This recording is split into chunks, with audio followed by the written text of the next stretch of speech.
Hello. We're still in that season between Palm Sunday and Easter and on to Pentecost, when the great story of Christ's death and resurrection is told.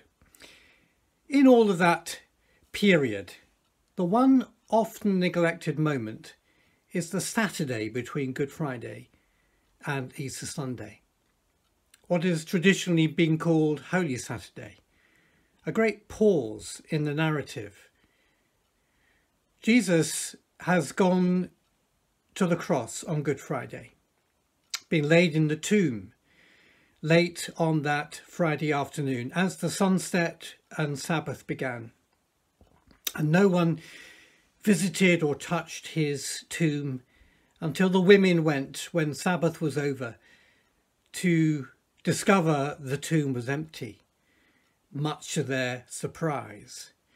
Those 33, 34, 35 hours, I suppose, spread over 3 days, Friday, Saturday and Sunday, is when Jesus rests in the tomb. We think a lot about Good Friday and we celebrate Easter Sunday. But what of that second day, Holy Saturday? One of my most treasured books is a volume called Between Cross and Resurrection, a theology of Holy Saturday. It's written by Alan Lewis, a Presbyterian, an American Presbyterian theologian, who was a very good friend of Professor Colin Gunton. It was Colin Gunton who taught me systematic theology at King's College in London when I did my MTH there. It was Colin who introduced me to theological study at that level, I suppose. A good friend. He kindly wrote a foreword to the first book I wrote, much to his surprise, because he didn't write forewords to books on pastoral theology. He was a systematic theologian. But he had a close friendship with Alan Lewis, for whom this book on Holy Saturday was his life's work. In fact, he contracted cancer while he was writing it and went through his own Holy Saturday experience as he succumbed to the disease, underwent all sorts of treatment, and finally the disease took his life as he was doing the final revisions to the text. So writing this book on Holy Saturday was very much an experience of someone going through suffering and facing death. So what does Holy Saturday mean for us in the midst of this COVID-19 pandemic? In the midst of so much suffering and death, with figures day after day surprising and appalling us. What does Holy Saturday mean in the whole narrative and story of Christ? Well, one answer, of course, is that Jesus, between being buried in the tomb and his resurrection on Easter morning, was busy in hell, harrowing it, taking captivity captive.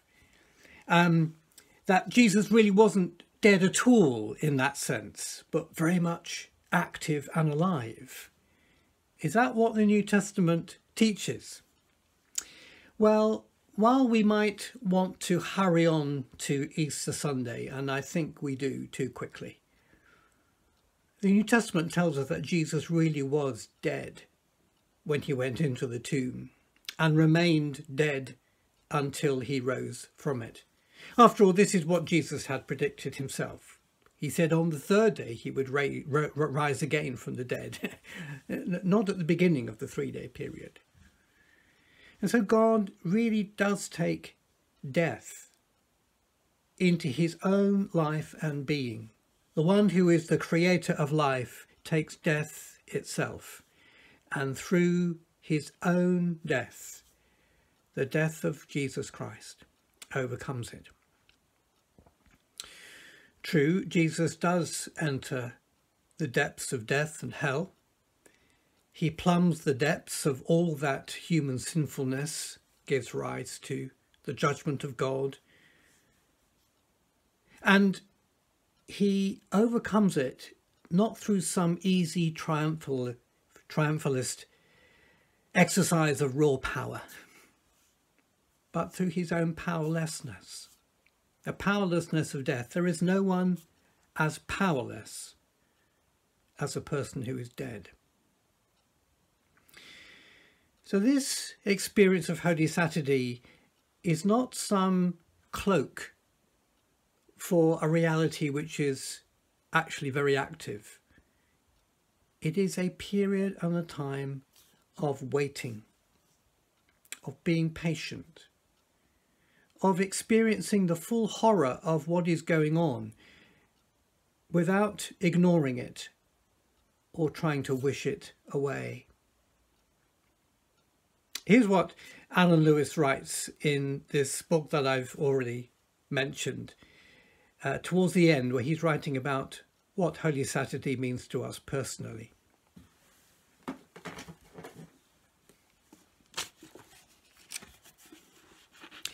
Here, in horrid captivity to time's protracted sluggishness, the Father and the Son, separated by the sin of our rebellion against limits, must await reunion through the Spirit at humanity's own pace.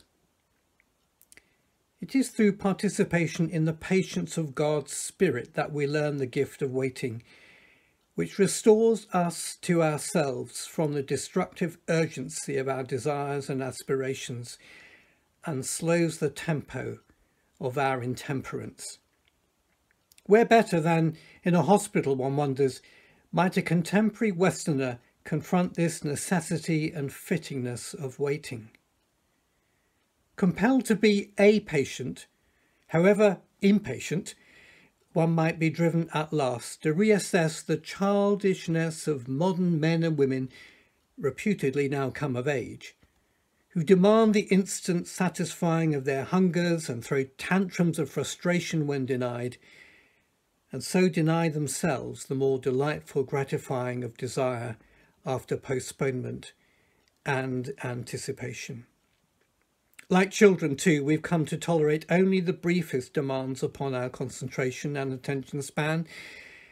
And in our fears of time's expanses, we fill each moment with noise, activity, entertainment, and narcosis to dull our consciousness of each day's prolongation.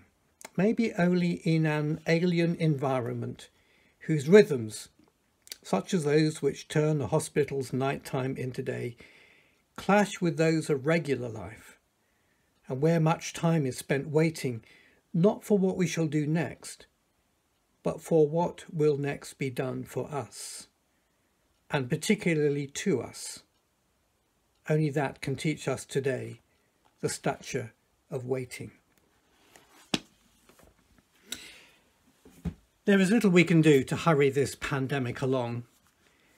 To ignore it would only demonstrate how deadly it is. So the world waits its own Holy Saturday, between Good Friday and Easter Day, between Passion and Hope, between the disease not affecting anybody to it running its eventual course, whenever that will be. And we wait it with Jesus, who died, was buried, who descended into hell and rose again on the third day, as the Nicene Creed puts it. We wait in hope because Holy Saturday is followed by Easter Sunday. And Easter Sunday is God's yes to all that Christ accomplished on Good Friday. But in between those two, we wait. We wait in hope.